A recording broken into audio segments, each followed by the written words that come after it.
from the future here. I'm gonna be coming in and out of this video because there's a lot of things that I wasn't happy with in the actual recording of some of these parts. And yeah, I'll be coming in here first. For starters, I messed up. I kind of biffed the intro of the actual video, so here's me giving a bit of an intro. This is my take. This is my own version of the Game Awards. I explained a lot of stuff there, but yeah. So enjoy this video. It's quite a long one. It's probably my biggest video project ever made in history, and I hope you enjoy. Before the actual show, I have concocted this little video of featured games that I have included in, so like kind of a teaser what's to come later on, which games are going to be shown and stuff. So yeah, enjoy this video.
Welcome to the Rose Community Gaming 2025 Game Awards show.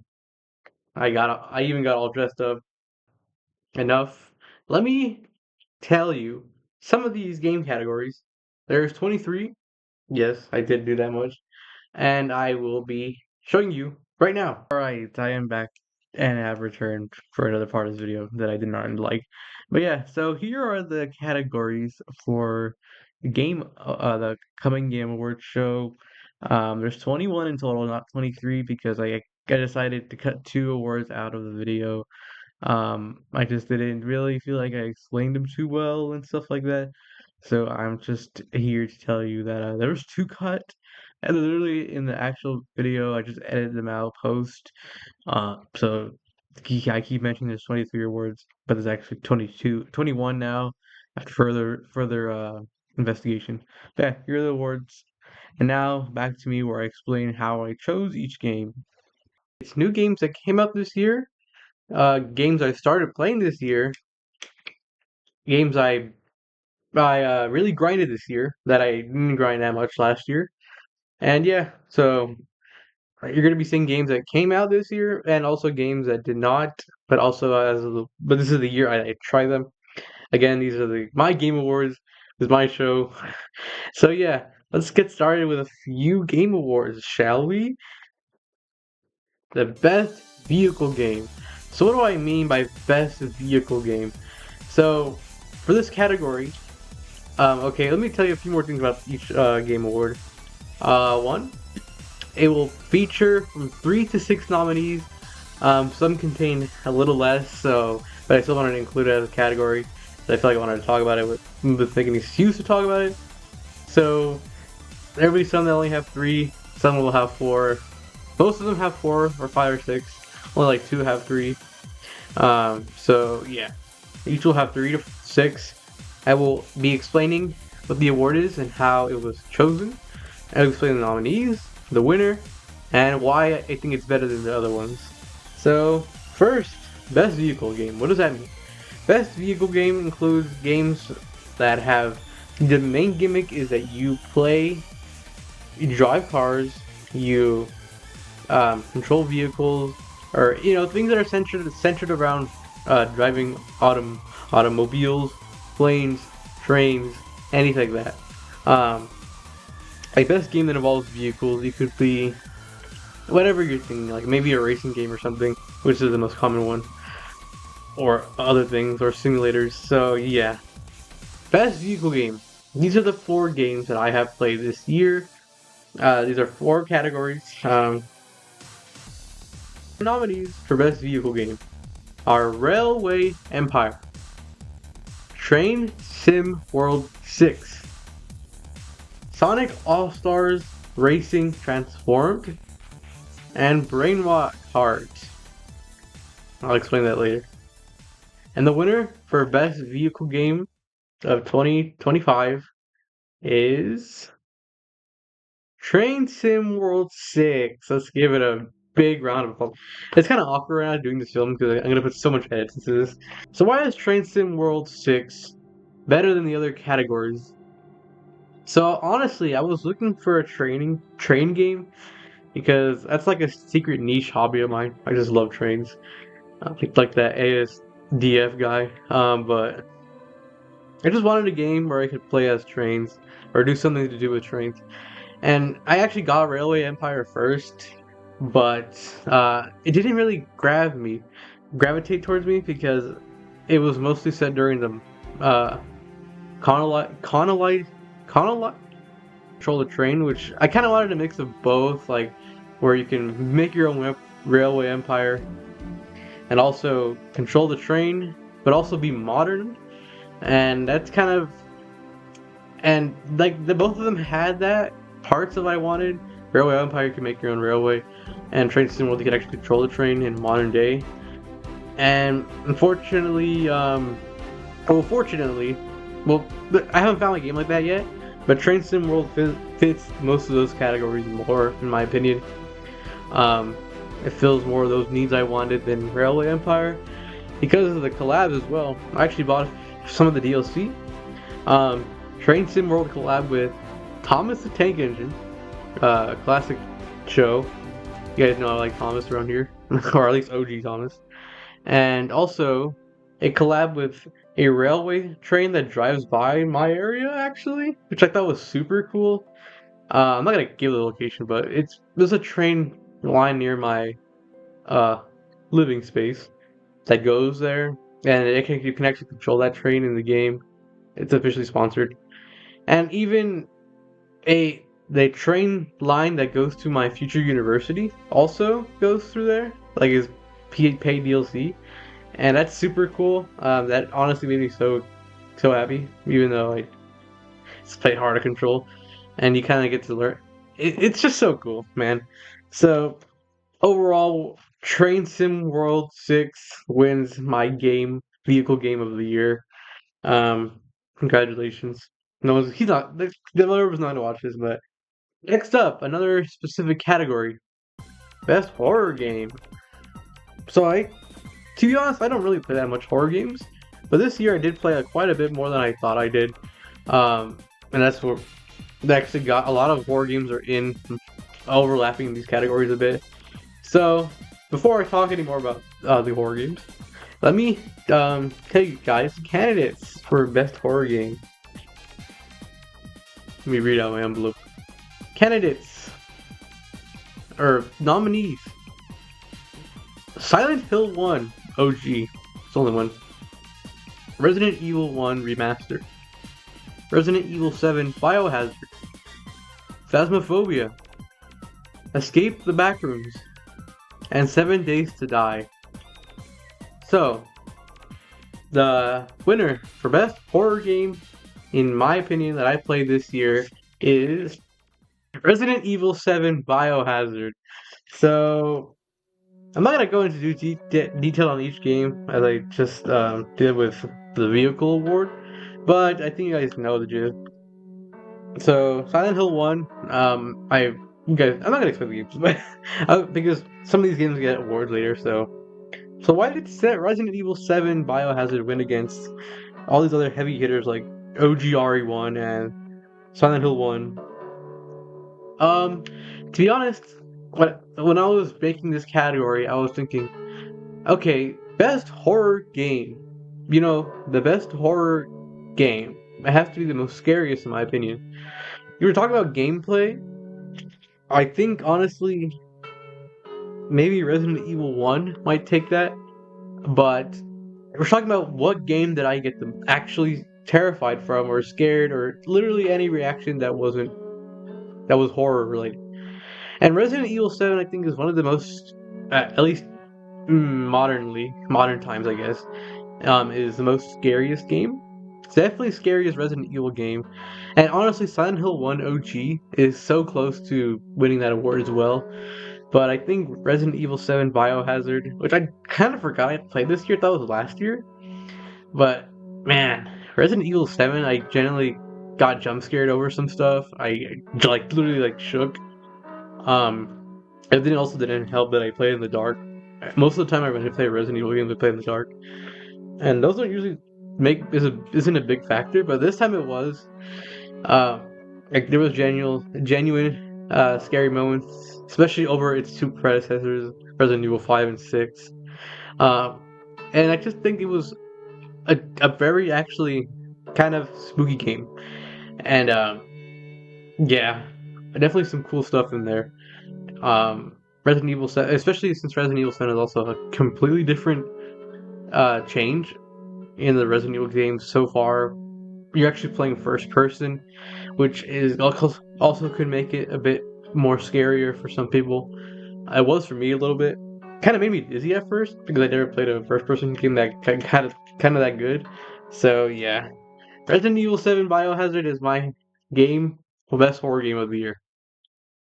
Now we're kind of getting into the, I guess, not completely game related, but I didn't include every category, obviously, from the original Game Awards. I decided to swap some out with some that I guess are a bit more cooler and I guess more relevant to me.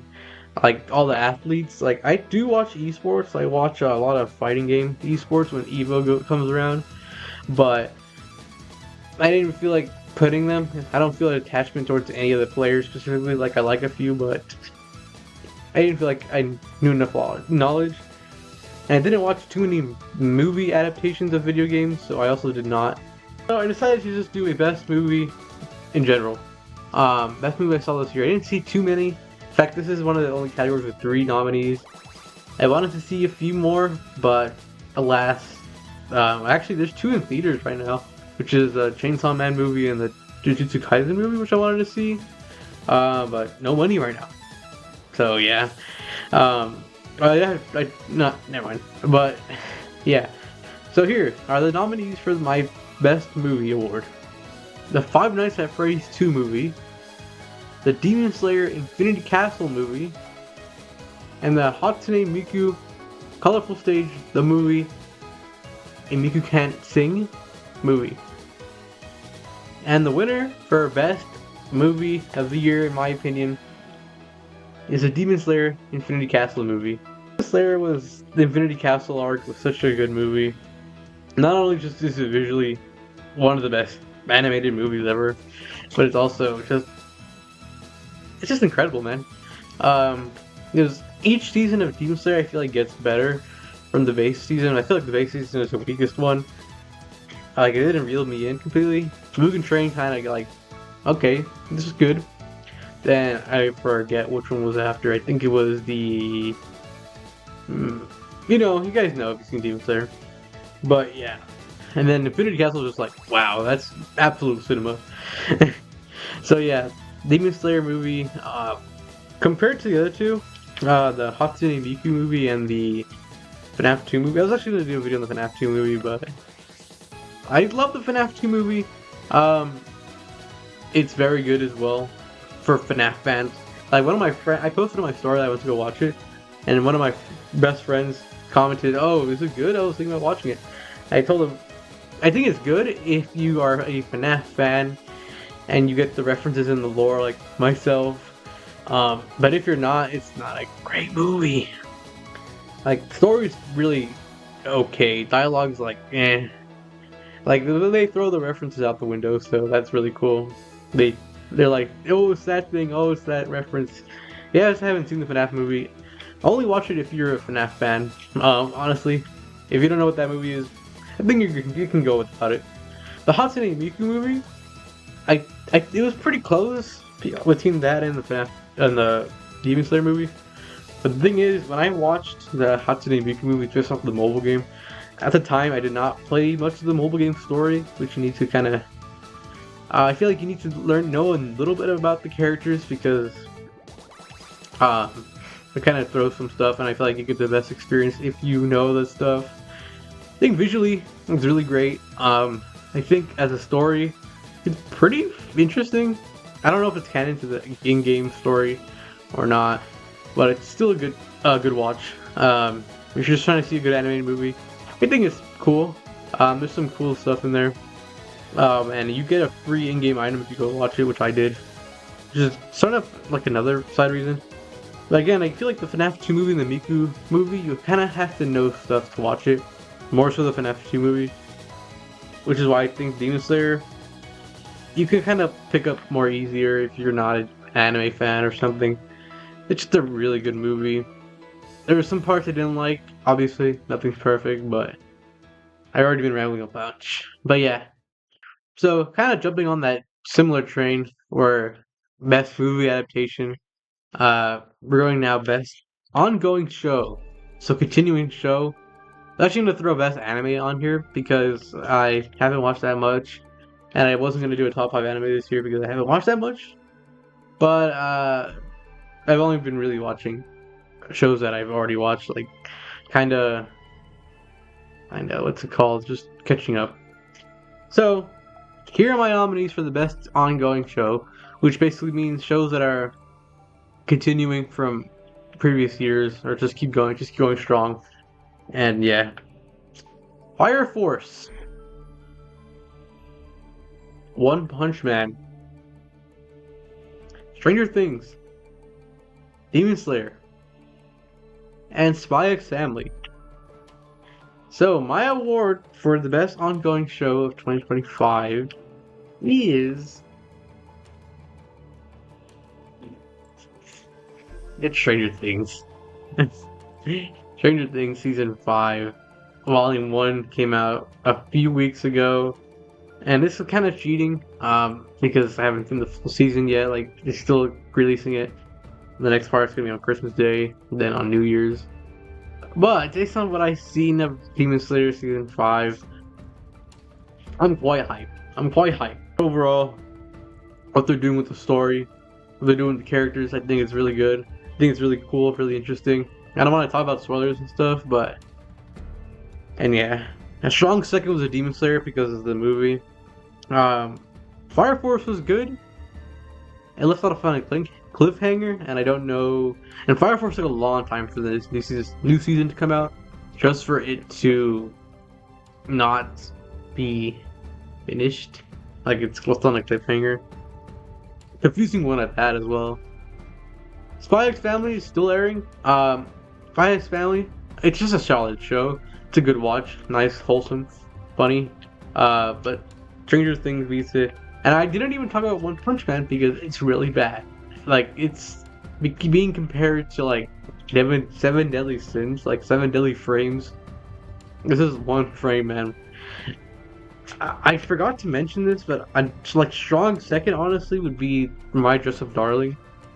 I thought season 1 was pretty good, but when season 2 finished airing this year, I kind of really loved it, honestly.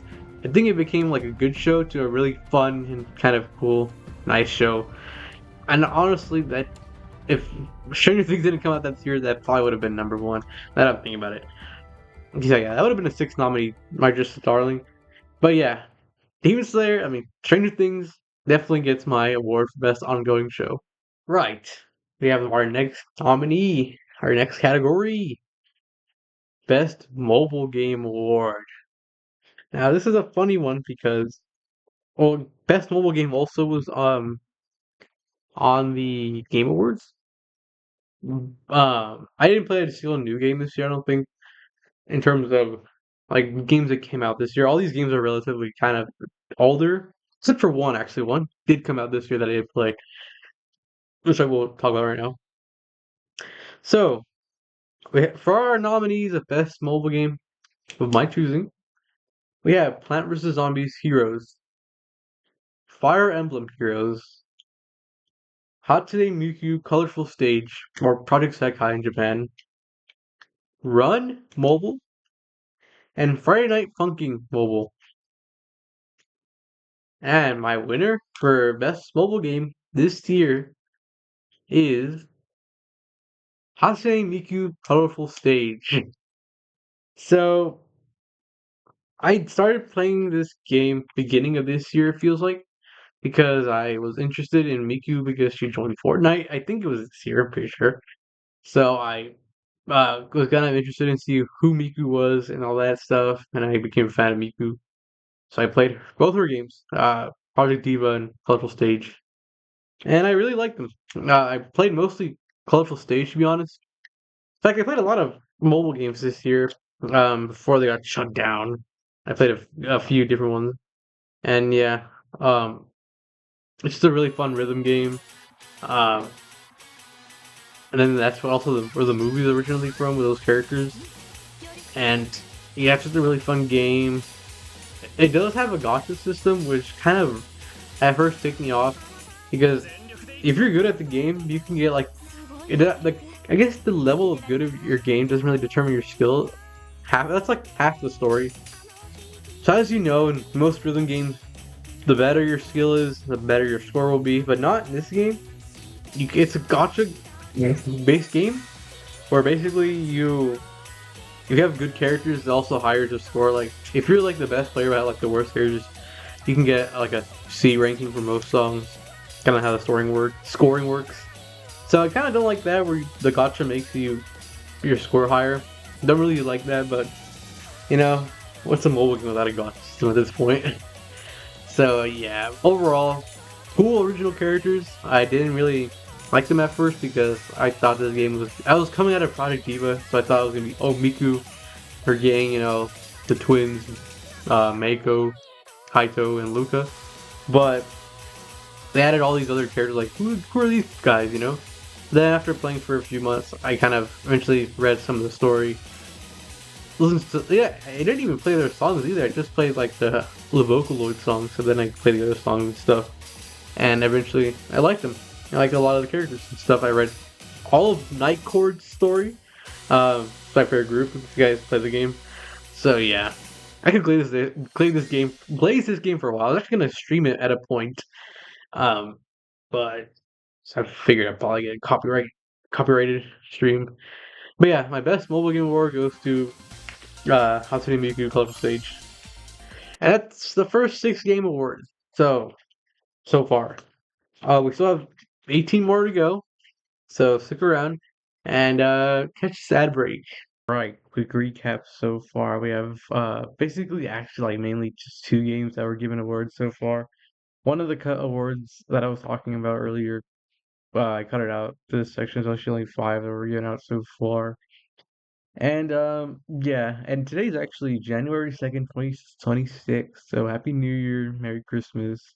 The initial time of this recording, like the very first recording, was probably the 17th of December. I've just been so lazy to edit and stuff. So yeah, it's been quite a bit time coming. I hope to have it out by the second or the third. But yeah, so anyways, here's like the ad break. So and it's just gonna be me yapping about the process of making this video. And yeah, so since it is the second, Stranger Things has actually ended, and pretty much my opinion still stands that I think it is the best ongoing show of the year. Um, there obviously was a lot of criticism in part two and part three. When I recorded it, only part one had came out, so after watching it in full, it is quite good. I still think it's good. Definitely feel rushed in some parts. Definitely some very convenient timing. But I think overall, I still think it's the best show I've seen this year. Another one I didn't include, which I kind of probably should have, was Squid Game, which also ended this year. And I think Squid Game was solid, but I think again the ending was a bit iffy. I think it was less rushed than Stranger Things, but I still think the ending was a bit controversial. But yeah, so there's that. I think in the next section, I put like 3 ad breaks in here, so I'll be talking again in the next one. And yeah, back to the video. Welcome back to the Bros Community Gaming Game Awards Show 2025 edition. I'm your host, Angel Ram, and welcome back. Um, so if you were with us before, okay, yeah. If you're with us before, we covered the Best Vehicle Game Award, the Best Horror Game Award, the Best Movie Game Award, the Best Ongoing Show Award, and the Best Mobile Game Award. So we're down to 18 more. So let's get this party roll. Keep this party going. Yeah. First one, or 7th one, technically, the Best Audio. So what this means is Best Audio includes games with amazing sound effects, games with amazing sound features, and stuff like that. This isn't best music, so those are 2 different words. Best audio design, so like stuff like that. Ambience, sound effects, all that kind of stuff. Things that make the game seem more realistic in a way. So we have our 6 nominees. Here are the nominees: Train Sim World 6, Resident Evil 7 Biohazard, Phasmophobia, Capcom vs. SNK 2, and Silent Hill 1 OG. And the winner for Best Audio Design in this category is Silent Hill 1. So Silent Hill 1, this old game, uh, man, this is actually pretty hard to choose. Um, Silent Hill 1 like beat it barely. So Silent Hill 1 is another reason why it was second place to Resident Evil 7 in the best horror game, because sounds in Silent Hill 1 make it so spooky and scary. Like it's so close. It was so close to being best horror game of the year. Um, it made me. At points, it was scarier than Resident Evil 7 because there would just be sound effects that wouldn't really make sense. But they kind of happened and it spooked me, and they sound so realistic. I played this game on the PS3. You guys saw the stream, if you guys did. I was literally playing on a PS3, and that game was scarier than most of the other games on the horror game list. Like it was, sound effects were so scary. The music, well, I can't talk about the music yet. But the ambiance was scary. Like all the sound effects in that game were making it super spooky, and it made the experience so scary, but also made it super fun. Because it was so scary. And honestly, this is harder to choose because CVS 2 or Capcom vs SNK 2 was another nominee, and it has some pretty goofy sound effects I think are so funny and cool. Even for a fighting game. Um, Phasmophobia also. When I first was playing the beginning of the year, some of the sound effects did creep me out. But I think overall Silent Hill 1 was scarier overall. I think now that I'm playing like Phasmophobia a few days ago, I'm kind of used to the sound effects and not as scary. But playing Silent Hill 1 entirely was like every sound was like different and made things scary along the way. Now RE7, um, I think the game was spooky, but not because I think because of the jump scares and stuff, and because of some of the designs were came out of nowhere. So I don't think the noises were or the audio design wasn't that what's it called the thing that was making it scary. And Train Sim World 6 is also I was like second place maybe because for specifically one of the DLCs, I actually know the train pretty well because I've taken that train in real life quite a few times. And the sounds that the train was making was spot on, like to the inside of the train, to the sounds the actual train makes itself, to the cargo cars. Like it was like, my God, it sounds like real life. Like they actually nailed the audio for that game so well, like from the DLC and everything. Like wow, that's really realistic. Like that's super cool.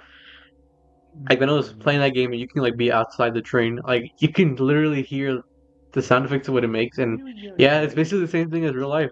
Like that's a close second. I think Silent Hill 1 takes my audio design award. It was just so good. It made it super scary, and I think overall Silent Hill 1 absolutely this old game was actually beating all these other newer games. Like just do what Silent Hill 1's doing, man. A category that's near and dear to my heart, the rhythm game category. Now, I talked about this a few times on maybe this channel and the other channel. Rhythm games are my second favorite video game genre behind fighting games. So, I actually played quite a few different rhythm games this year. I'm not counting mobile games because I feel like mobile games are a bit different. I feel like they can be counted in the same category, which is why I'm not. One of the nominees is not going to be Colorful Stage. So, but yeah, I love rhythm games. I love Beat Saber, Osu, Friday Night Funkin', and all these in here. So, yeah, I love me some rhythm games. Fortnite Festival kind of fell off recently, but it's still fun as well. I play it sometimes. And I played quite a few different rhythm games this year, which I was very happy about, and I really loved a certain one, as you'll see in here. Um, so here are my nominees for the best rhythm game. Also not a category in the Game Awards, so yeah. And the winner of best rhythm game of 2025 is Rift of the Necro Dancer. So I have a lot to feel about this game. Um, Earth of the Necro Dancer is this game you might have seen before if you I guess keeping look of the media. Specifically, I found this game Nintendo Direct back when I think it was the same Direct that the Marvel vs. Capcom collection came. You think so? I think it was last year, and then it came out this year. Um, Point is, I saw it. It looked interesting. I thought, it's a pretty cool game. I checked it out. It's on Steam, and then earlier this year I played the demo, and I love it. I instantly love it. Like it's so cool. I love the art, the style. The gameplay is so unique. It's not like a traditional rhythm game. I mean traditional. I mean like the kind of like the big three categories where it's like motion rhythm games like Beat Saber, DDR, and Just Dance. And then you have like your like board style, like colorful stage, Guitar Hero, Fortnite Festival, DG Max Respect. And then you have a unique category like this one where it takes that and kind of makes it different. Like their gameplay is so cool, so unique. It has some elements like what's it called, that one game? Rhythm Haven. There's some mini games like that, like Rhythm Haven.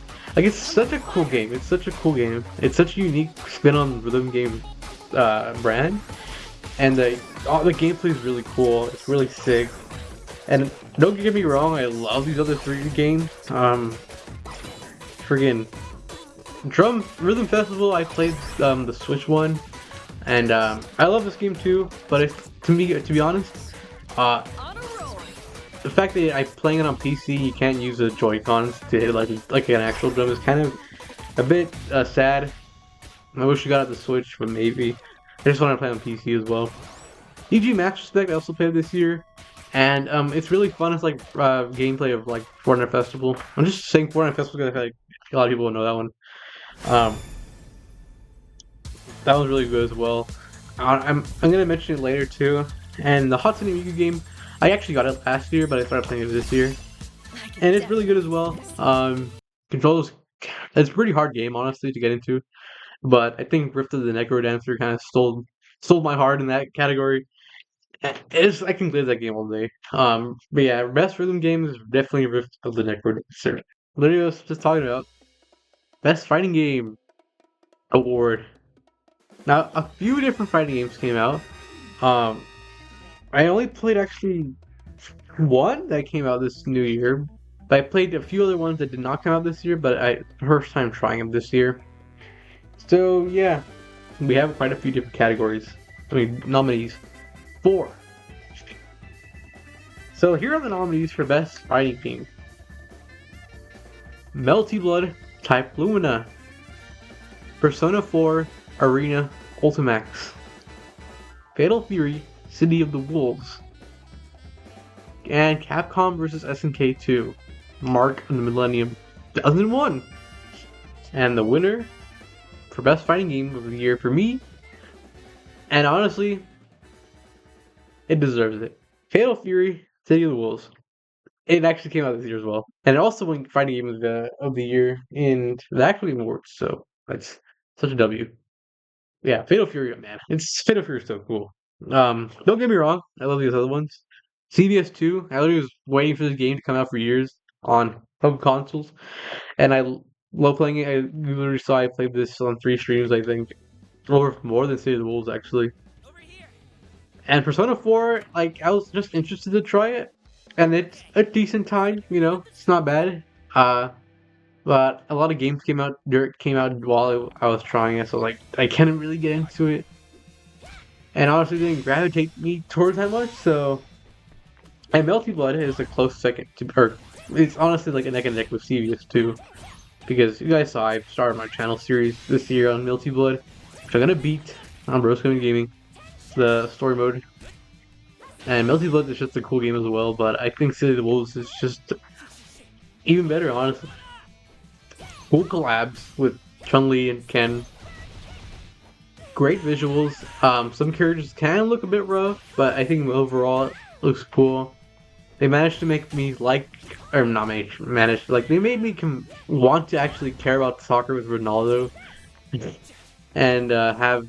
At first, I really didn't like them because, like, why would you add real people that don't even like fighting into space? But they grew on me. Gameplay is super cool, super fun. I think it's more smoother than KOF 15. I think overall, City of the Wolves is an absolute great game, which I will definitely dump more hours into.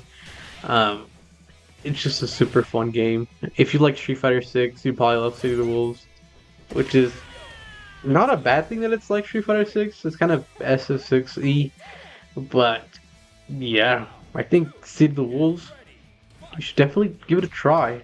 And it's definitely my fighting game of the year. Best ongoing game. Back to the gaming. So this category is exactly what it sounds like. Basically, these are no new games, I don't think, except for one.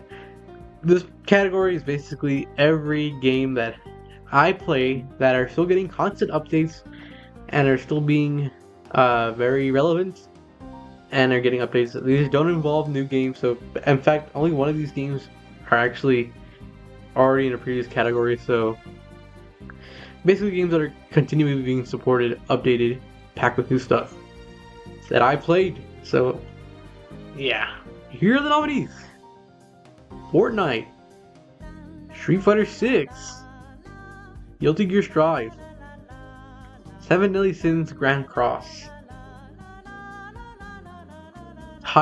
Taiko no Tensujin Rhythm Festival, and Minecraft. And the winner is of best ongoing game of the year for me personally is Street Fighter 6. So yeah, Street Fighter 6 got to win this one. Second, it was honestly it was gonna be Fortnite because Fortnite has got so much stuff this year. It's almost overwhelming, kind of at a point like during Fortnite Mares. It was almost kind of overwhelming to keep track of everything that was coming out. But the thing that made Street Fighter 6 beat Fortnite over it is that Fortnite just adds too much stuff now. I think like now I feel like Fortnite's become to the point where it's becoming a bit too big, and they're adding characters that don't really make sense to be in Fortnite. While Street Fighter 6 is pretty dead, honestly. Like we're getting like 3 characters a year, which is like a whatever because I feel like that's average for fighting games, and we don't really get costumes either. But I feel like the stuff they're putting in really me back. I think I played a lot of Street Fighter 6. It's almost my most played game on Steam. But every update they bring out quite a bit of stuff. I think this is the year we got Mai, Elena, Sagat, and Steve Piper. So yeah, 4 characters. I don't know how many was in the past, but that was 5. I'm trying to compare it to a different game, but I like to think about Smash. But I feel like we got more characters. That's another thing. But yeah, I think Street Fighter 6 is the best ongoing game with the most things that keep me interested to come back. Every time I come back, I usually start doing videos on those characters. I usually play online quite a bit, like World Tour. They've been doing a lot of stuff with World Tour. That's pretty interesting. And the other 4 games, they're like good. Like Minecraft, I would argue Minecraft is also up there. They do add some cool stuff. Actually, did play a lot of Minecraft at the beginning of the year with my friends, and Damn Juice as well, and on YouTube. So I did play a lot of Minecraft. So Minecraft could be second place. Taiko no Tansujin adds a lot of good DLC songs, and some of them are free. So that's really cool. Like they had a bunch of DLC songs like every few weeks or something. And I got this at the beginning of the year, it feels like. So every time I had a good song, I would play again. Because the DLC system's kind of really weird. But I think overall, all the other 2 games, Guilty Gear Strive. Honestly, the ranked update was like the big thing for me that put it on this list because I wanted a traditional rank system, and it did, and it was really good. I didn't do too many videos, I only did 1 video on it, but I think I will give it, like, every time a new character drops, I don't check it out because, again, Strive was my first Guilty Gear, so I kind of don't know the characters that well. But the collab they did seemed like it was really good, and all the updates in terms of the actual gameplay and stuff is pretty cool. And every time I get back into Strive, I usually play for a good bit, so I love Strive as well. And Seven Deadly Sins Grand Cross, the only reason I put it on this dang thing is because of the collabs they do. To be honest, I hate that game now, but I rejoined with the Soul Leveling collab, which I thought was really well done. That's the one thing I can give the credit for, that collabs they're not as good as they used to be, but they're still pretty decent in terms of visuals. Like the characters look really good, and their moves are pretty true to their original stuff. So yeah, I think Seven Deadly Sins Soul Leveling collab is the whole reason I put it on there. But yeah, best ongoing game got to go to Street Fighter 6. Second being like Minecraft or Fortnite. Best gameplay. So this is an interesting category. Basically, which game did I enjoy actually playing? Like, what game, like, the gameplay of which game? Now, for a lot of these games, that was a factor, but not the biggest factor. Basically, which game was most addicting to play? And that's this category. Nominees for best gameplay: Fatal Fury, Save the Wolves, Multi Blood, Type Lumina, Rift of the Necrodancer, Train Sim World 6, and Resident Evil 7 Biohazard, which the best gameplay the award for the best gameplay goes to, maybe to no surprise, at least after I was losing it earlier, Rift of the Necrodancer. Yeah, Rift of the Necrodancer gets 2 awards so far. I like I was saying earlier, man. That gameplay is so fun, so unique, so different in a good way compared to your traditional rhythm game. Like, man, you have like the rhythm haven part is pretty cool. Um, like the game, I can glaze this game, man. I was thinking about doing a stream on it because it was just so fun to play. The DLC they do it, my god, the DLC they did for Friday Night Funkin' for Miku, like they mapped those maps so well. Like I was genuinely smiling for how they implemented their gameplay features into the like maps and their boards. Like it's so cool. It's so cool, man. Like Rift of the Necrodancer is such a unique and fun game. I wish I was better at it. I play like every song on easy and normal. I'm doing hard, but like I'm starting the hard level. But man, if you play most rhythm games, it might be hard to get into because again, it's not traditional. But yeah, it's like the new gen. I could say like Geometry Dash, where Dash was technically a rhythm game, but it's like a completely like a platform rhythm game. And this is kind of like the new like I feel like breakout rhythm game where it's technically a rhythm game, but it does something completely unique. And yeah, jam man. Like the other games are really fun to play. Like Train Sim World 6, I got like a third nominee. It's really fun to control trains. It's pretty realistic. It seems like so RE7, it's very unique gameplay wise, like first person. No herb system as traditional RE games. Like it's really unique. Melty Blood, again, it's a really easy game to get into. So I feel like it's really innovative and it's really fun to play. Um, and Fatal Fury, again, it's like a lot like Street Fighter 6 in terms of getting into. I think it's really strong as well.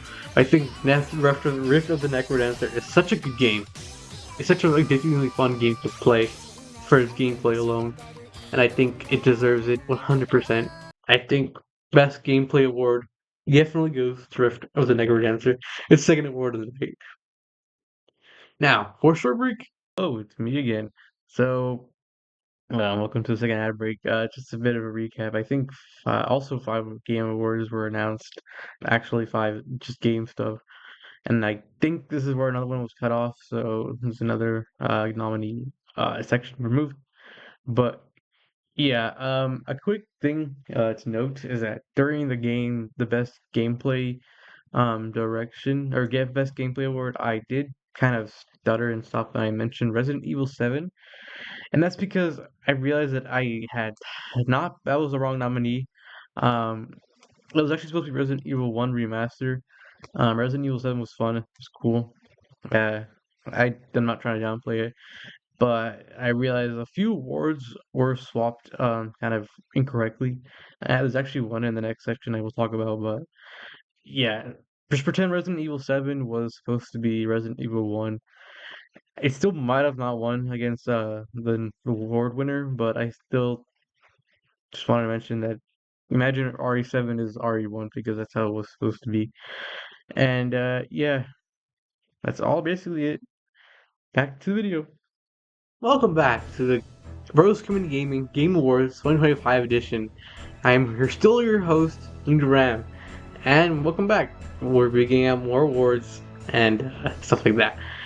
We're down to our last half of them left, and it's still going on strong. These awards are gonna get more interesting. I wanna hope. And yeah, so let's give out our next one.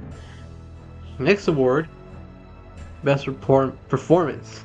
So actually, in these next awards, you'll be seeing some games I've not talked about yet. So I feel like the first 12 were some of the titles are pretty recurring. So there's some different ones in these next ones. I feel like. So yeah. So what does best performance mean?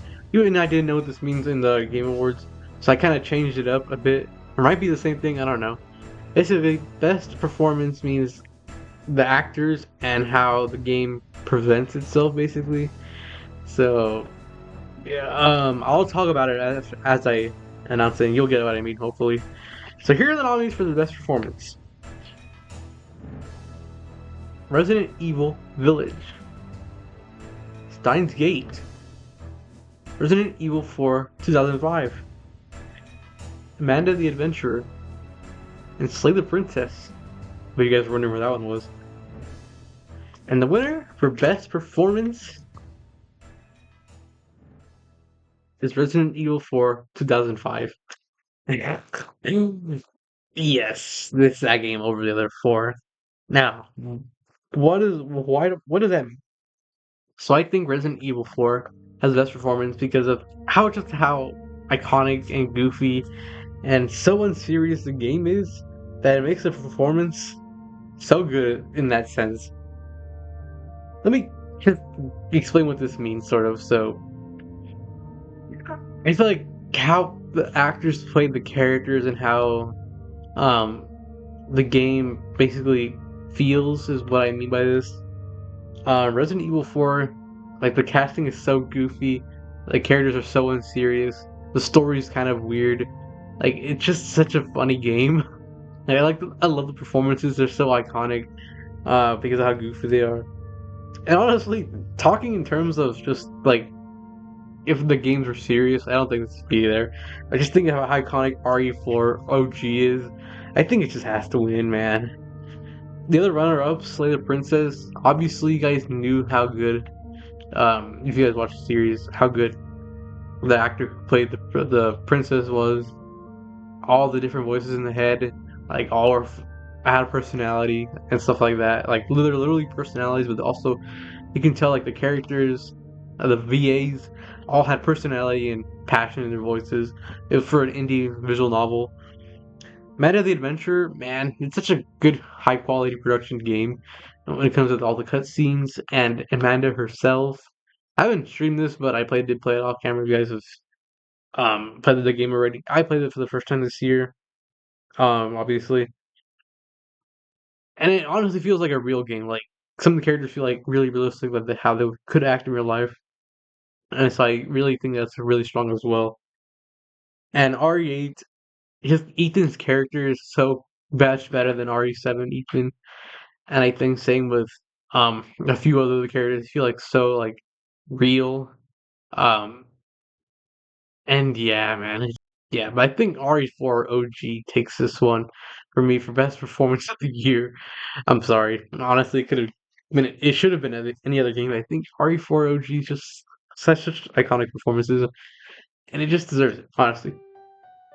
Best narrative. So this is pretty obvious what this category is about. The game with the best story and overall interactions between characters, dialogue, all that good stuff. So, what are the nominees for best narrative? Sonic Adventure 2, Resident Evil 7 Biohazard, Silent Hill 1, sorry, Amanda the Adventurer,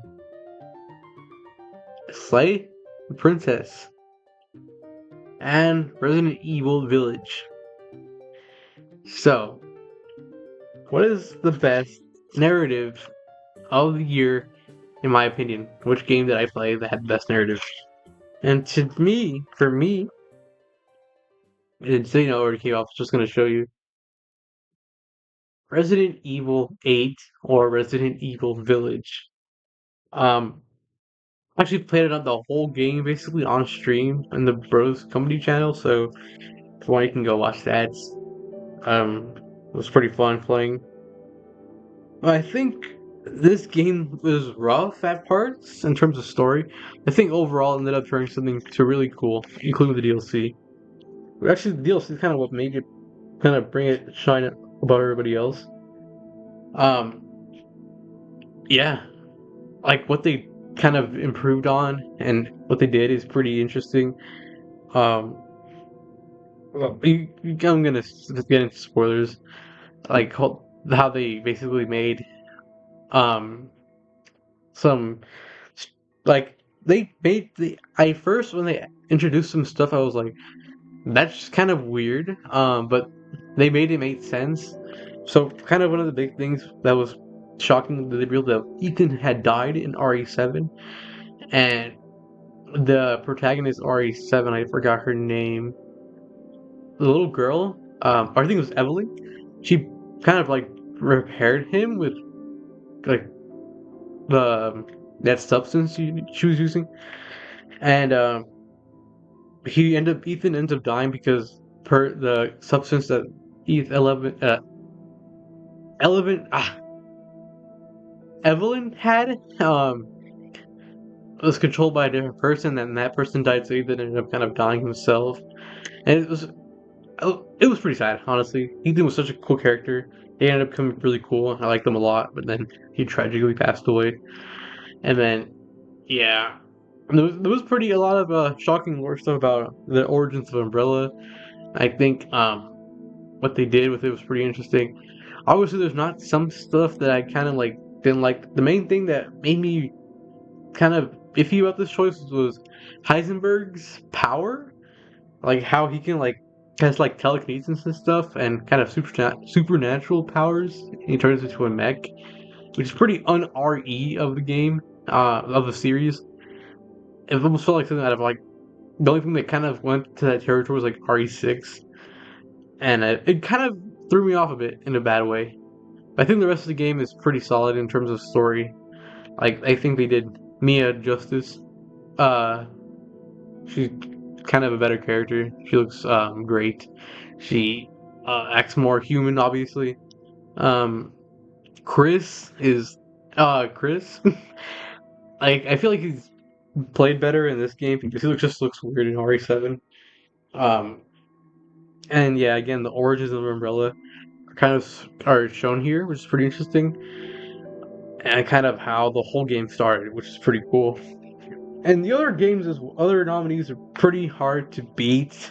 Like Solar Princess is so close to winning this. Men of the Adventure was pretty cool, but I feel like I couldn't choose it because yeah, there's two more games, and yeah. RE7 was pretty good as well. I think the other ones just beat it. Sonic Adventure 2, I feel like it's kind of a hidden, like a kind of a what's it called? Kind of didn't deserve to be here, to be honest. After looking at it, because the narratives is like whatever. It's like a Sonic game, but I feel like it's stronger in other qualities, I guess. But yeah, I think RE8 is better than Silent Hill 1's pretty good. Um, it's definitely interesting if you like really look at it, but I think what they provide is kind of vague. But yeah, I think RE8 is the best one here, narratively speaking. Sailor Princess is second, close second.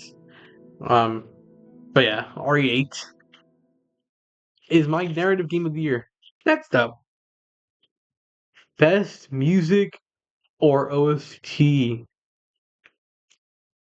Now, we're into the last ones here, sort of. But yeah, it's kind of obvious what this is about. Like the best soundtracks in the game, the best music they display, and I kind of knew what this is gonna be from the moment I started playing this game. So yeah, let's get into the nominees of best OST slash music indie themes. Resident Evil Zero, Melty Blood, Type Lumina, Sonic Adventure 2, Fatal Fury, City of the Wolves, Taiko no Tensujin Rhythm Festival, and DJ Max Respect 5. And the winner of Best Music slash OST in the game is DJ Max Respect 5. I bet you weren't expecting that one, honestly. So yeah, that's I think out of the when we were doing the rhythm games category, I think that one had the best music, even over Rift of the Necrodancer. Like Rift of the Necrodancer has some bangers. I feel like the music's like really good, but the gameplay kind of makes it even better. And this game, the gameplay is pretty self-explanatory for DJ Max respect, but I feel like the music is what carries this game so much. Like it feels so like it represents so many cultures. I feel like so many genres of music, and it does them so well. Like there's so many different genres. There's like Japanese music. There's instrumental music. There's like electronic music. There's R&B, like American R&B music. There's a few collab songs. Like those songs, I was listening to some of the R&B songs in there. Like they were so good. They made me feel like the classic song, like good old days. Like this could be like turned on back in the day, you know? Not that old, but like based on what I was growing up with my parents, listening to that kind of music, like it feels like it just fits right in. Like the music is so good, like so iconic. Or maybe not iconic, but like it's such like they're so good, man. They're so good. I feel like it has the best overall music, and I wish I jumped more hours into it. Um, but yeah, the music is absolutely great. Like all the cultures and genres it covers, definitely does it justice. And I feel like that's kind of hard to do with rhythm games. Usually with rhythm games, I feel like they're pretty linear in terms of genre. Like, to throw out a few examples, the two Miku games are basically just Miku songs and Vocaloid songs. With like subgenres in those Vocaloid songs, but you can tell what a Vocaloid song feels like. Versus the Necrodancer is a lot like kind of like what's it called? Like kind of like mythical slash dungeony slash upbeat instrumental songs. So that's kind of like all kind of fit into one genre. It feels like, um, but yeah, you can tell like the theme of the versus the Necrodancer songs, and Taicho no Tenshujin is a lot of mix of is mostly collab songs to be honest. Very little original songs. So I feel like this taking on a challenge of making so many different genres and doing it well is honestly huge props to this game. Um, I just wish I played this more. The other games are pretty strong. Like I put Taiko no Tenshujin. Like they do remixes of some songs. I think those are pretty solid. Fatal Fury has some really catchy jazz songs, and overall, Fatal SNK as a whole. Like if it, like if what's it called? KO 15 was on here, it could honestly rival it, but you know, Sonic Adventure 2 just has some banger tracks on there as well. Melty Blood has some really good songs on there. I think it's better than that might be like a second place. And RE0 has good music, but I feel like there's like the save song is really what makes this on this list. So yeah, DJ Max Respect 5 definitely gets my best music and OST song. God, I just want to play that game again just for the music, honestly. Next up, a hard one. This one was really hard to choose. Best art direction. So let me just show you the nominees first, and then I'll yap because this is one of the last ones I had to vote for myself. Like, so many games could win this one, and I'll tell you no. The nominees for best art direction: Slay the Princess, Rift of the Necrodancer, Melty Blood, Type Lumina, Steins Gate, and Resident Evil 0. And the award goes to Steins Gate. So this is so hard to choose because I love so many of these art styles. Like the Melty Blood one, like I like the Fate Creators art style. I think it's pretty iconic, and I think stages look cool. Like the 8-bit characters look pretty nice, and yeah, I just think it's a pretty good looking fighting game overall. I think Resident Evil 0 just looks way better than Resident Evil 1, and even better than like 5 and 6 almost. I think just Resident Evil Zero's maybe not the best RE game, but I think visually it's a really good looking game, especially for its time. Also, the other two runner-ups, Rift of the Necrodancer. I love the Rift of the Necrodancer's art style. I think it's definitely the best art style I've seen in a rhythm game, maybe ever. Even like above some of my favorite rhythm games as well. Like I love what they did with the Miku and Friday Night, especially Friday Night Funkin' collab. Like the characters, how they look in that game. They look so good. They look better than they look in like their own games. Which is funny. Like they've nailed it. Like chef's kiss to that game. I love that game. And the other one, what was it? Slay the Princess. Yeah. Slay the Princess is so well drawn. That's such a well drawn game. You can tell, like, it's such a cool game. It might not be in color, but it doesn't even need it. Like all the animations and stuff are really cool, really nice. And I think overall it's good. But why did Steins Gate win, you might be asking, after releasing all these games? I think Steins Gate just looks really sick, honestly. Like, comparing it to the anime, I think the anime did it so much justice. But obviously it doesn't beat the original art style. Like, the art style, the characters can throw you off. Like, they kind of look a little creepy. But I think it's just really cool. All the characters look cool. The art style is just super, like, it fits so well with its time in the game and its time when it came out. Like Steins Gate is just a really badass, I'll say it. Just a badass looking game, man. Even for visual novel, like it's so cool. It's a cool game. Like everything about it, like everything visually just looks really good. The art, like it's just you just gotta play Steins Gate. You didn't watch the anime. It looks almost just as good. Steins Gate definitely wins best art direction or art style. I guess art direction could be different things, different meaning. But yeah, I wouldn't mind if any of these other games win. But I think Steins Gate takes it just a little bit over the other one. So yeah, most anticipated game. Basically, this game means what game am I the most hyped to see in the future? It's also in Game Awards, so you should know what that means. And here are the nominees: Grand Theft Auto 6, Resident Evil Requiem, Killer Bean, 5 Laps at Freddy's, and 7 Deadly Sins Origins. So this might be a hot take for this one. The most anticipated game I am looking forward to: Resident Evil Requiem. Who would have thought? Don't get me wrong, I am in the hype train as everybody else, literally everybody else on the whole planet probably, who's hyped for GTA 6. Thing is, with GTA 6, I probably won't be able to play it because GTA 6 seems like it's gonna run on like the next gen consoles, and I don't have a next gen like a PS5 or Series X. We have a Series S, but I don't play on it, so. But that game looks great, honestly. Like I'm hyped. It does come out the end of the next year, which is pretty stupid. Like literally last month, next year it'll be out. I think overall, personally, I played a good bit of GTA 5 and a bit of the San Andreas.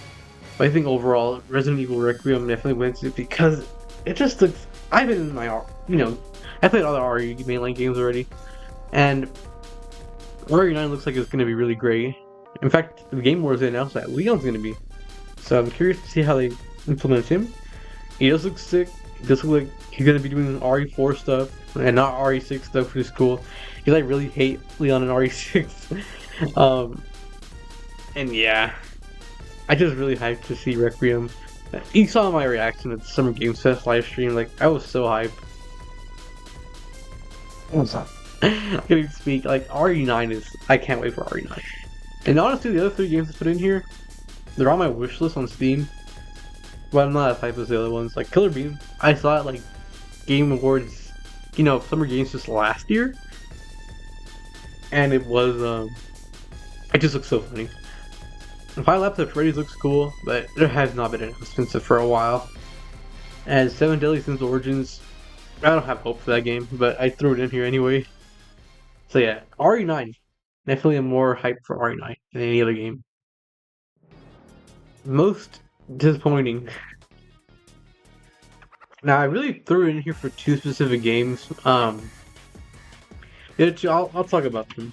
But here's the nomin nominees for kind of like the bust of the year. You guys have seen Marquez Brown, like when he talks about the smartphone awards.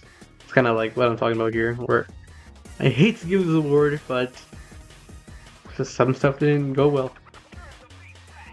Nominees for most disappointing game is Roblox, Resident Evil 5, Time vs. Zombies Reloaded or Replanted, and the Orange Box. And I'll talk about them all in a bit so I can justify myself.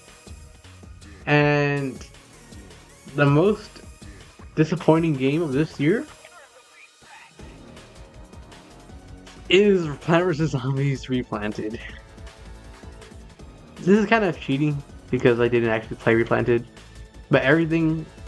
Let me just explain what. So let me explain everything because I feel like you're gonna hate two specific games.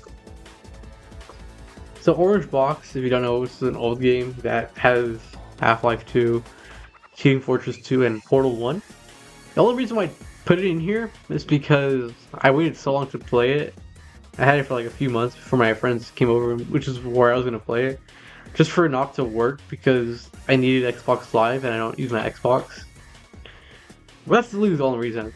Yeah, Portal is Portal. I think I haven't played those games yet, but definitely might check them out. I just didn't have Live, so I couldn't even play, so I was kind of disappointed. RE5 is such a horrible experience playing solo player. Like RE5 is so bad playing single player. It is the worst. It's my least favorite Resident Evil game because of that. Like it's such a horrible experience playing single player. Do not play RE5 by yourself. Play it with a friend if you can, or try doing it online. I'm so antisocial I didn't try playing online. And the friend I was playing with like kind of had like a response time, so I was like, I'll just play by myself. So and then Roblox, I just hate how what Roblox is doing now.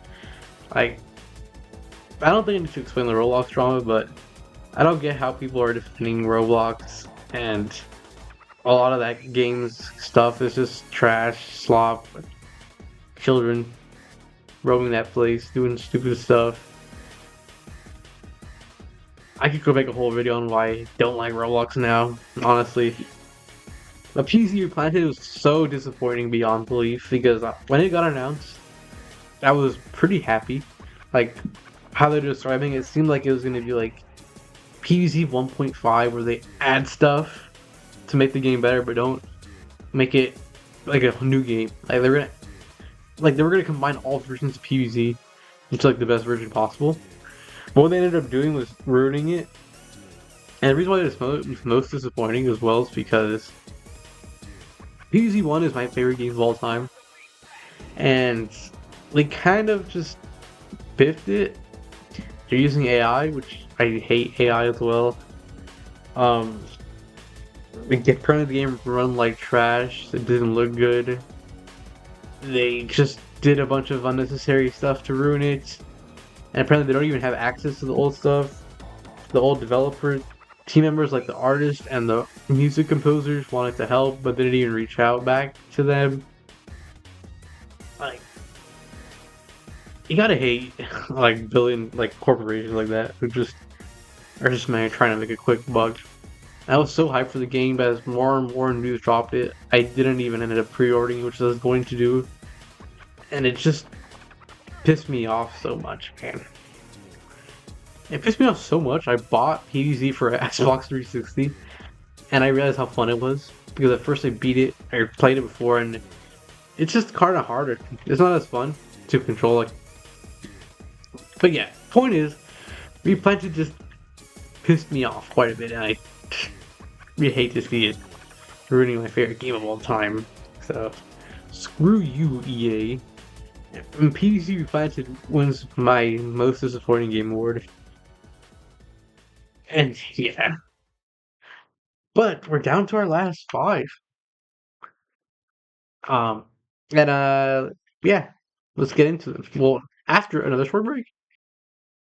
Okay, so so it was actually a bit rough here because a few awards were not supposed to be in the right positions. So for best performance, Steins Gate was actually not supposed to be there. I don't know, I forgot which game was which I had there, but it wasn't supposed to be Steins Gate.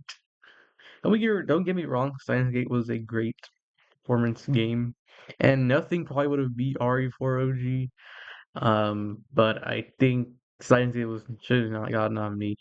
And also, maybe I was looking back and I was kind of thinking, oh, I said Sonic Adventure 2 doesn't deserve the narrative award. But I think looking back, I think it kind of does because I feel like Sonic Adventure 2 is kind of a darker point in Sonic. Like, I guess, like it felt a little bit darker than a normal Sonic game, and I feel like the lore is pretty decent. I think it can stay on there. But I just feel like I was bashing it a little bit too much. But I do think Sonic Adventure 2 does deserve best or a narrative award nominee. Hello everyone, Angel Ram here, your host of the Bros Community Gaming Game Award Show 2025 edition. And we're back with our final 5 awards to give out for the night. So, here we go. Award number 19. Really wanted to play award. So this is a stupid award, it's honestly for fun. Basically, this award is the nominees are games I really wanted to play, but either A, couldn't afford it and they never went on sale, or B, that's really the only reason, honestly. I just couldn't afford them, or they came out late and I just got into them. But yeah, these are some games I really wanted to play, but I just couldn't due to finances. So we have Fatal Frame, Sonic Racing Crossworlds, Hunter x Hunter and Impact, Deltarune, and Dispatch. And the winner for the game I wanted to play the most out of all those, but I didn't get to, was Sonic Racing Crossworlds. I really wanted to play Sonic Racing Crossworlds. In fact, I only played Sonic All-Star Transformed was because I was training for Crossworlds, but I ended up being $70, so I didn't end up getting it. But yeah, I really wanted to play Crossworlds. It had so many cool characters. It looked visually great. It had Miku in it. Had Minecraft C, SpongeBob. It's gonna have Mega Man. It's gonna have Pac-Man. Like that's so cool, man. I really wish I could have played it. The other games I really want, I actually have Fatal Frame 1, but I just didn't get to play it because so many other games came out as well. So I will play it next year, but I just didn't get to play it right now. Deltarune, I guess I could play it because it's free, but I want the full game, so I couldn't afford it. It never went on sale either, I don't think. It's like $20. What's the other one? Dispatch. I actually heard about it recently when it came out. I heard there's a lot of cool voice actors. I actually watched Corey X Kenshin play episode 1 and 2 of it, and it really interests me. I was gonna watch him play 3 and 4, but I didn't because I want to play for myself now. So it looks super fun, and I wanted to play it now. And yeah, I really want to do that. And what was the other one I put on that I could not afford? Oh right, Net Impact. I actually played it a bit during Evo, and it just has not gone on sale. I heard it's doing really bad. But I really want to play it as well. Just waiting for the right sale to pop up and to get a copy for cheap, you know. Never buy a game full price, guys. But yeah, I really want to play Crossworlds. I really wanted to play Crossworlds. So that was that award. Best multiplayer award. Basically, this also doesn't count. This is all kind of weird because this is the award of game I had the most fun with friends. Which also doesn't exclusively mean games that came out this year. In fact, I think only two. Yeah, only 2 of these games actually came out this year. The rest, I either started playing this year or are just games I played a lot with my friends during this time. So yeah, let's give the nominees out the way. Nominees for best multiplayer game: Resident Evil 5,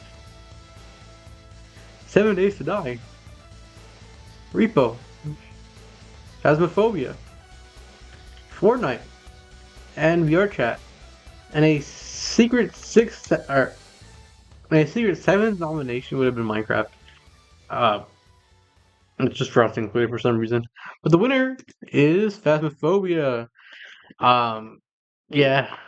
Don't get me wrong, I love playing with my friends in the other games. In fact, I actually got one of my friends to get into Phasmo and VR chat this year, so that was cool. Dallin actually got me into both of those games, so shout out Dallin, my best friend. Um, VR chat is always fun playing with him. Sometimes it can be a bit boring because we'll just be sitting there doing nothing sometimes. Fortnite, I actually didn't play too much with my other friends. Uh, and I, to be honest, played Fortnite quite a bit less this year. Repo was fun, especially the first few sessions were really fun. But afterwards, the gameplay can be a bit of repetitive. But don't get me wrong, it's still a fun game. 7 Days to Die, I actually got it like 2 years ago, but I only started playing it when I got my new PC now, and I just started playing it now. And it's pretty fun, I'm not gonna lie. But I haven't played it too much yet because I don't know why actually. Also RE5, when I did play with my friend that little bit, it was pretty fun. So yeah. But Phasmophobia, I think is a winner here because I played it with my friend and actually me and Dallin played together. And we actually got my friend from another friend group. You guys know Fred, and all three of us played. That was a lot of fun. And me and Fred and another friend played as well. And I played quite a bit of Phasmophobia this year, and it was pretty fun. I think overall, of all the games I played with other friends, this or Minecraft could have won. I think Phasmophobia wins best multiplayer, in my opinion. I had the most fun playing with friends in Phasmophobia. And that's the best Misfit game. So what does that mean? It's kind of a weird name for a category. And it's basically a game that is kind of a one-off from the other, like, it's has it's like one genre from it. Like, what I mean is, I had horror games, multiplayer, all those kind of genres, but these don't really fit into any of those. So that's what I mean. Hopefully that makes sense as I read them off. I guess one of them could consider be in a different category, but still spinning me. Candidates for Best Misfit Game: Sonic Adventure 2, Pac-Man World Repack 1, Five Nights at Flappers 0, and Slay the Princess. So Best Misfit Game of 2025 goes to Slay the Princess. They finally won an award. So I think you might tell, like, in terms of genres, Sonic Adventure 2 is like a platformer, 3D platformer. Same with Pac-Man RE. FNAF, because Flash Flop Zero is kind of a sort of spooky game, but not really. Kind of a joke game as well. Instead, the Princess is a visual novel, so they're all kind of a little bit like, I don't have enough games to make a whole platformer category. I don't have enough to make a visual novel category, so we kind of have to, the miscellaneous ones basically went into this one. And yeah, so the Princess is just a really good game. Multiple endings to do, a lot of choose your own story kind of thing. Really good characters, really good storytelling. It's just a really good game. I think a close runner-up would have been Sonic Adventure 2, which is a really solid game as well. And yeah, best Misfit game. It could be a horror game. Yeah, how you look at it. There's definitely some creepy aspects, but I think overall, it's really just like a psychological horror visual novel. And yeah, it definitely was Misfit of the Year. Like most miscellaneous, like the best miscellaneous game that doesn't really make its own genre. Like it was definitely different in like, I think all these games except for Floppa and, or I guess Sonic Adventure 2 and Slay the Princess were in a few different categories, but this is I guess their category, you know? Like kind of like there's no other platform category. There's no visual novel category. And yeah, this game definitely the best one I played out of these four all year. And also, Steins Gate was actually supposed to be in the best misfit category as well. As supposed to be a fifth nominee instead of the just the floor, because it is a great game, and I don't. Again, it's just a visual. It's a visual novel. Like I was saying, there's not enough to make a visual novel, which I just played Steins Gate and Slay the Princess, and then for platformers it was Sonic Adventure and Pac-Man World, but it would have been those four plus the Floppa game. So yeah, kind of forgot to put that one in there as well. And yeah, that's pretty much it. This is the final ad break for the last two game awards. So hope you enjoy the last two awards. Best New Game Award. So this one's obvious, but this category is basically the game that came. These are the five games that came out this year. That out of all, what's the best new game that came out this year, basically that I played? And there isn't. I guess there's a few nominees. Uh, Here we go. Best new game. Here are the nominees: Escape the Backrooms, Repo, Train Sim World 6, Fatal Fury City of the Wolves, and Rift of the Necro Dancer. All these came out this year. You can look it up, I think. They all came out this year. All of them solid games. I could glaze three of these games so much. And it was honestly a little hard to choose which game would be the best one that came out this year. Again, I've played some good games this year. This definitely could go to any one of the top three. I will do a bit of a dramatic thing here and rule out the ones that I don't think is. Escape the Back. And that's mainly because I did not play enough of it. Like, it's a fun game, like, there's some cool stuff. It's an official Backrooms game for once, not some Roblox game or Fortnite game. So, yeah. I just need to play more of it. It might be up there, but I need to beat it or something. And like I was saying with Repo, it does get repetitive sometimes, so there's definitely some funny moments I have with my friend Dallin. But overall, I don't think it's gonna win. That's why I didn't win. Let me say that. And the other three were basically the hardest ones to choose from. Train Sim World 6, Fatal Fury, and Rift of the Necrodancer. I've been glazing these three games all night. Train Sim World, great audio, very realistic gameplay, satisfied those needs that I was talking about. Great collabs, all that good stuff. And I just really think it is a really cool, fun simulation game. On that note, it does not win Best New Game of the Year. It's really solid. Maybe if I dump more hours into it, it could be better than the other two. But at the moment, current mind state, it just doesn't quite hit as the other two games. With that being said, the best new game of the year goes to Fatal Fury City of the Wolves. Yeah, it deserves it. It deserves the heck out of it, bruh. Bit of free win. It was so close between this and Rift of the Necrodancer. I love both games, don't get me wrong, but I think Fatal Fury just takes it just a step above. It's a complete 360. Basically feels like from the predecessors of Halo 15. Visually, most of it looks great. I feel like fun game, really fun game, cool characters. W collabs with Street Fighter. Great music. Like overall, I think it is more fun. Yeah.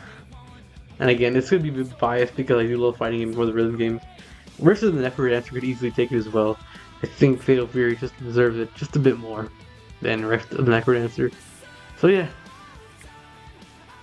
Fatal Fury wins Best New Game of the Year. But it's time for the big one. The actual Game of the Year. Of all the games I played this year, beaten, grinded, enjoyed, hated, Which game do I think deserves game best game of 2025? Funny thing is, I have not even voted on this one yet because I was waiting for this one to decide on the spot.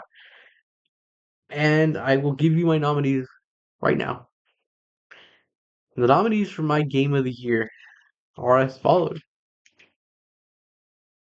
Rift of the Necrodancer, Resident Evil 1, Fatal Fury, City of the Wolves, Silent Hill 1, Train Sim World 6, and Resident Evil 7 Biohazard. Oh boy, those are some hard hitting stuff.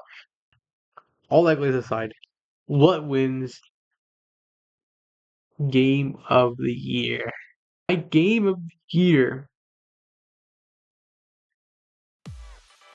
is Rift of the Necro Dancer.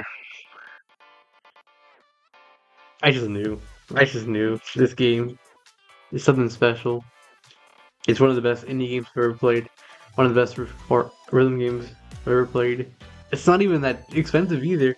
Like, if you're a rhythm game player, you have to play this game, honestly.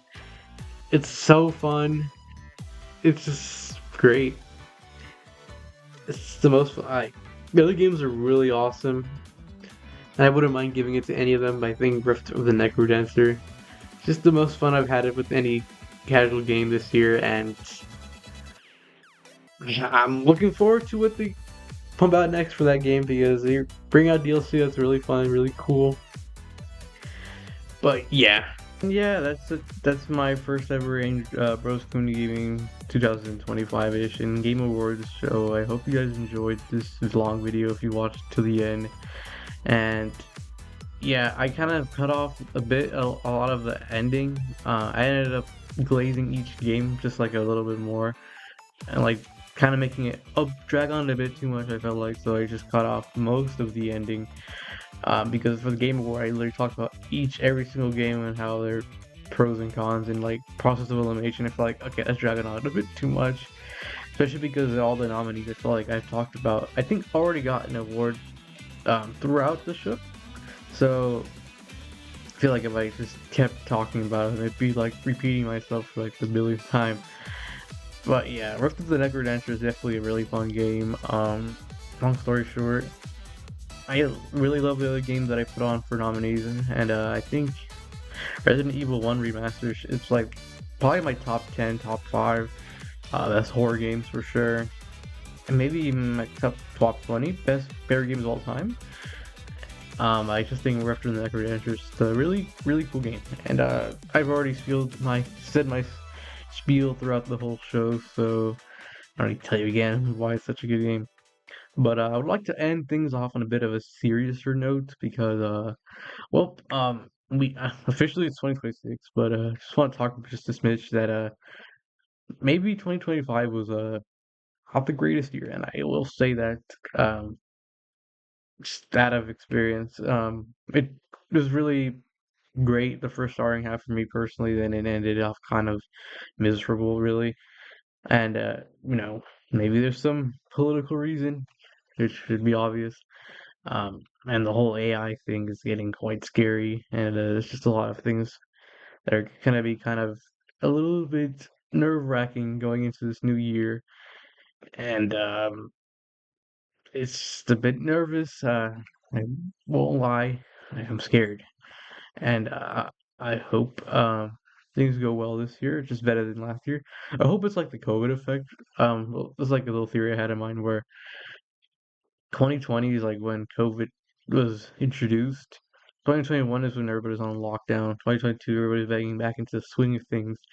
And 2023, basically life was back to normal. And things seemed good. So I think 2024, the start of, the end of the elections, polls ended, plus AI was getting introduced.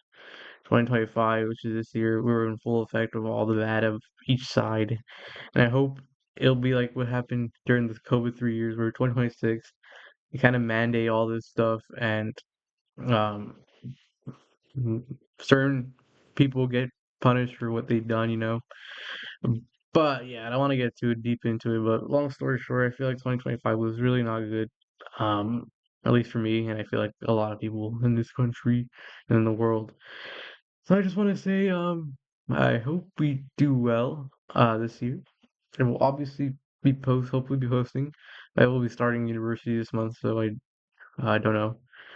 But yeah, let's hope for a better year, guys. Let's hope for a better year. Honestly, trying to stay optimistic. Um, I don't want to seem like such a negative, like all the world's gonna end and stuff, which a lot of people are speculating as well. But let's just not think about it. I guess let's just try to do good. You know, be nice to each other. Try to change for better, trying to strive for better things, for changes in the world and stuff. And yeah, sorry, this is going on for too long. But yeah, um, I will see you guys in the next video. I don't know when because this took the life out of me. And yeah, bye.